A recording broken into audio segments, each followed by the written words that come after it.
سلام. توی ویدیوی قبل دیدید که اومدیم مدل رو مش بندی کردیم توی نرم افزار تریماتیک و بعدش با فرمت .inp اونها رو اکسپورت کردیم. کاری که توی این ویدیو میخوایم بکنیم این هستش که به این مش ها بر اساس عکس های CT اسکن یا هانسفیلد یونیت ها متریال اختصاص بدیم. بنابراین اولین کاری که میایم انجام میدیم این هستش که اون مش ها رو به اینجا منتقل بکنیم. شما این کار رو میتونین به دو صورت انجام بدین. یا اینکه توی خود محیط نرم افزار تریماتیک بیاین و اینها رو انتخاب بکنید، بعد با نگه داشتن کنترل C اونها رو کپی بکنید و توی این قسمت کنترل V رو بزنید و پیست بشن. یا اینکه از این قسمت ایمپورت رو انتخاب بکنید، مش، و از اینجا میتونید مش هایی رو که قبلا خروجی گرفتیم با فرمت .inp به این قسمت وارد بکنید. زمانی که مش ها رو به نرم افزار میمیکس وارد میکنید توی این قسمت یعنی FEA Finite Element Analysis اینا وارد میشن. از اونجایی که من میخوام برای استم دو نوع متریال تعریف بکنم، یک بار اون رو دوپلیکیت کردم از اینجا و بعد براش اسمش رو تغییر دادم. هنوز هیچ متریالی به هیچ کدوم اختصاص داده نشده و از این قسمت میتونم ویزیبیلیتی اونها رو کنترل بکنم. به این صورت. اول از هر کار من میخوام متریال های مربوط به استخوان رو بهش اختصاص بدم. بنابراین بون رو انتخاب میکنم، روش راست کلیک میکنم، متریالز رو انتخاب میکنم.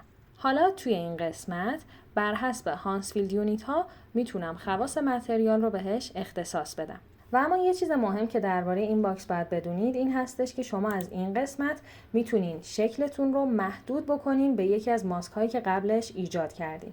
به طور مثال من اینجا میام به رایت فمور اون رو محدود میکنم. الان اینجا لود میشه.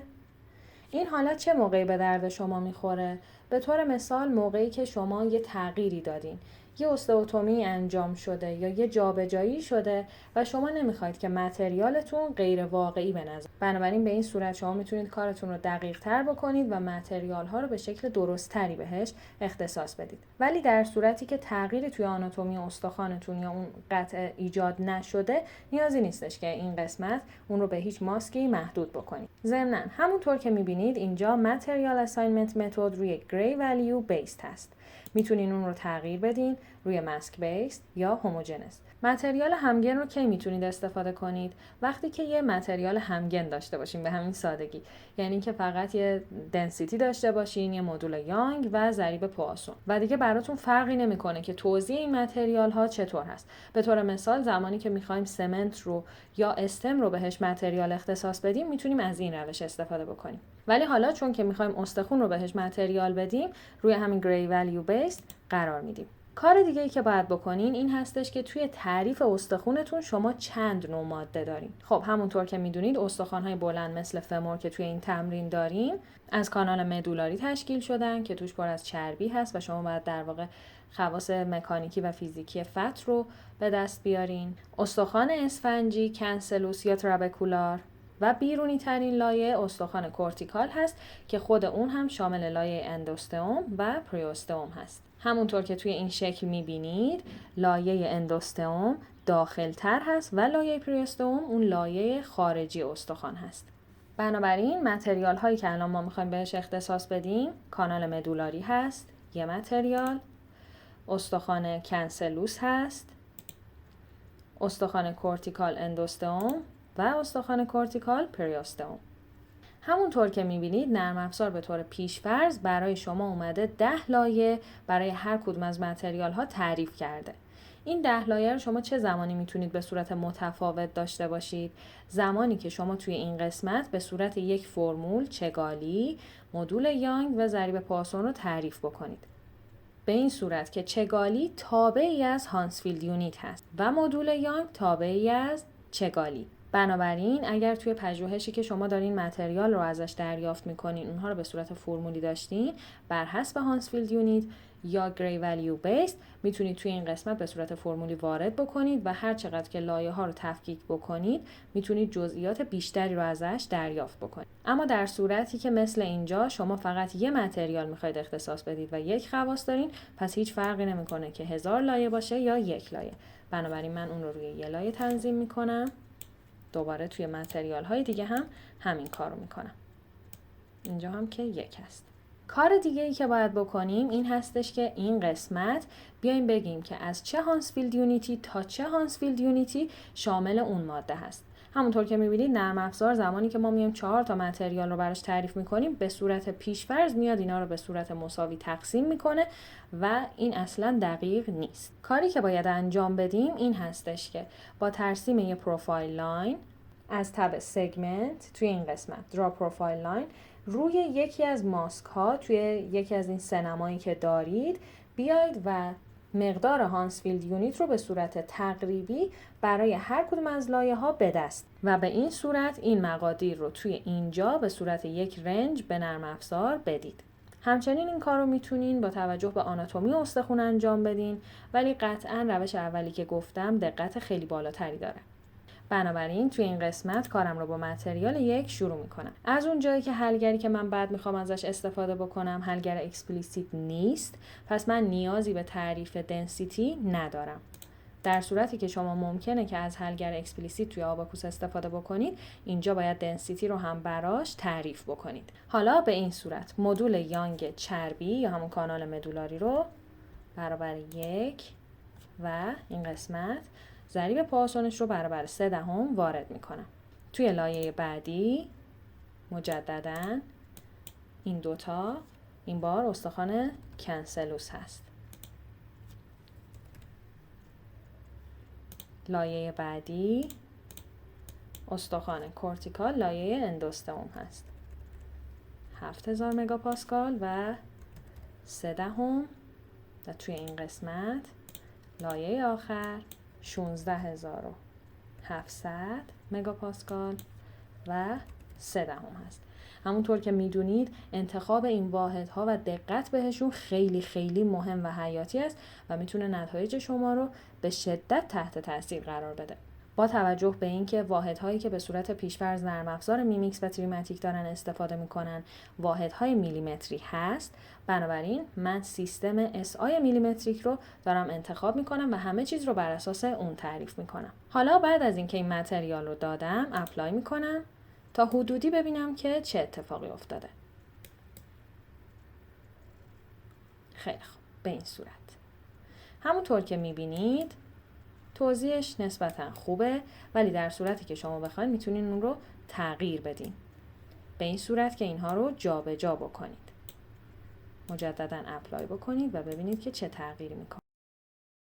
این کار رو من انجام میدم و بعد برمیگردیم و میریم سراغ سمنت و استم. خیلی خوب. با توجه به داده هایی که داشتم و با توجه به آناتومی استخوان اومدم اینطوری متریال رو توزیع کردم. همونطور که میبینید لایه خارجی یا لایه پریوستئوم بیشترش رو گرفته. لایه بعدی که این رنگی هست در واقع نشون دهنده لایه اندوستئوم هست و لایه بعدی که نارنجی رنگ هست نشان دهنده استخوان کنسلوس هست. در صورتی که بخواین هر کدوم از این لایه ها رنگ هاشون رو تغییر بدین میتونید روش کلیک بکنید و از این قسمت اون رنگ ها رو انتخاب بکنید و اوکی بکنید. بعد از اینکه این کار کردیم بعد اپلای رو حتما بزنید. خیلی خوب، به این صورت من تونستم استخوان فمور رو بهش متریال بدم. به این صورت بعد از اینکه اپلای رو زدم اون رو میبندم. حالا میریم سراغ سمنت یا سیمان استخوانی. تمام مقادیری که برای متریال های توی این ویدیو داره استفاده میشه مقادیر معتبری هستن و شما میتونید در صورتی که از اونها استفاده میکنید به اونها ارجاع بدین. اگر به مقادیر نیاز داشتید میتونید با بنده در ارتباط باشین از راههایی که گفته شده توی کانال تا مراجع رو براتون ارسال بکنم. هدف من از ساخت این ویدیوها این هستش که یه سری آموزش رایگان رو در اختیار دانشجوها قرار بدم. بنابراین اگر این ویدیو براتون مفید بوده ممنون میشم که کانال رو دنبال بکنید و ویدیو رو لایک کنید. خیلی خوب. همونطور که گفتم زمانی که میخوایم متریالی مثل سمنت رو تعریف بکنیم یه نوع متریال داریم و نیازی نیستش که بخوام اون رو گری ولیو بیسد تعریف بکنم، به خاطر اینکه اصلا اینکه توی خود بدن نیست، اصلا توی عکس سی تی اسکن من همچین چیزی رو ندارم. بنابراین این قسمت رو روی هوموجنس قرار میدم. همونطور که گفتم دنسیتی رو من نمیخوام براش تعریف بکنم، فقط مدول یانگ و ضریب پواسون. مقادیر به این صورت هست. بعد از اینکه تعریف کردم اون رو اپلای میکنم و به این صورت الان سمنت هم دارای متریال شد. حالا این رو میبندم. این بار نوبت استم کروم کوبالتی هست. از این قسمت متریال رو میزنم مجددا همگن.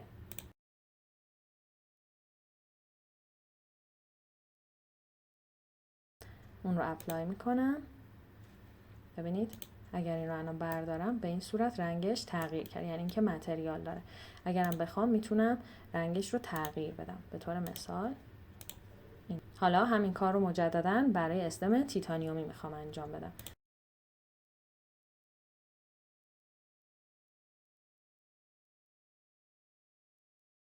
اپلای میکنم. میتونم رنگ اون رو هم تغییر بدم. حالا بعد از اینکه این متریال ها رو به طور کامل اعمال کردم میخوام ازش خروجی بگیرم. از تب فایل اکسپورت رو انتخاب میکنم و اینجا آباکوس رو میخوام انتخاب بکنم. دقت کنید در صورتی که شما نمیخواید فایلتون رو وارد نرم افزار آباکوس بکنید، بنابراین باید یک گزینه دیگر رو انتخاب کنید. به طور مثال اگر میخواید وارد انسیس بکنید، از اینجا باید انسیس رو انتخاب کنید. من با آباکوس پیش میرم. انتخاب میکنم. توی این قسمت برای من اون پارت هایی که دارای متریال هستن رو توی تب مش داره نشون میده. همونطور که میبینید output format روی آباکوس فایل .inp هست. در صورتی که بخواید تغییر بدین میتونید از این قسمت هم تغییر بدین و اون چیزی رو که میخواین دریافت بکنین. این قسمت هم محلی هستش که فایل ها قراره سیو بشه. مدلی که من میخوام استم تیتانیومی هست با نگه داشتن کنترل، سمنت و بون. حالا اد رو میزنم، به این قسمت میاد. دقت بکنید من فقط دارم والیوم مش ازش خارج میکنم. المنت تایپ هم چی هست؟ المنت تتراهدرال 4 گرهی. برای اینکه بتونید متریالتون رو به درستی منتقل بکنید اینجا سینگل اوتپوت فایل رو میزنید و create assembly. به این صورت شما یه مدل آماده دارید که شامل 3 تا پارت تو این مسئله. حالا به هر تعدادی که شما پارت داشته باشین به اون تعداد پارت داره، ولی یه مدله و شما زمانی که میخواید اون رو به نرم افزاری مثل آباکوس ببرید ایمپورت از مدل باید بکنید. در صورتی که ایمپورت از پارت بکنید این متریال ها و سکشن های ایجاد شده به درستی اونجا منتقل نمیشن. بنابراین خیلی مهمه که حتما سینگل اوتپوت فایل باشه و کرییت اسمبلی. ضمناً دقت بکنین که حتما فقط والیوم مش ها رو جابجا بکنین، چون میدونید در صورتی که بخواید مش های 2 بعدی و 3 بعدی رو با هم منتقل بکنین نرم افزار بهتون ارور میده و کارتون به مشکل میخوره. بنابراین فقط والیوم مش رو بعد استفاده بکنین. در صورتی که نمیدونین چرا و نمیدونین چطور میتونین فقط والیوم مش رو استخراج بکنید، میتونید ویدیوهای قبلی رو نگاه کنید. خیلی خوب، همونطور که میبینید داره به من یه فایل میده با اسم مش آرشیو. توی این قسمت توی دسکتاپ دارم سیوش میکنم. اوکی میکنم. همونطور که میبینید توی لاگ به من میگه که مش آرشیو رو برات گذاشتم توی دسکتاپ. به همین صورت میتونم حالا با استم کروم کوبالتی هم این رو اکسپورت بکنم. فقط دقت بکنید که هر زمان شما میاد اسمبلی رو به صورت سینگل پارت ازش خروجی بگیرید یا اکسپورت بکنید، اسمی که با اون سیو میکنه مش آرشیو هست. بنابراین در صورتی که میخواین اینا با هم دیگه قاطی نشه و فایل‌های مختلفی بتونید دریافت بکنید، بعد از اینکه سیو شد اسمش رو تغییر بدید، هیچ مشکلی پیش نمیاد و بعد وارد نرم افزار مربوطه بکنید. تا ویدیوی بعدی، خدا نگهدار.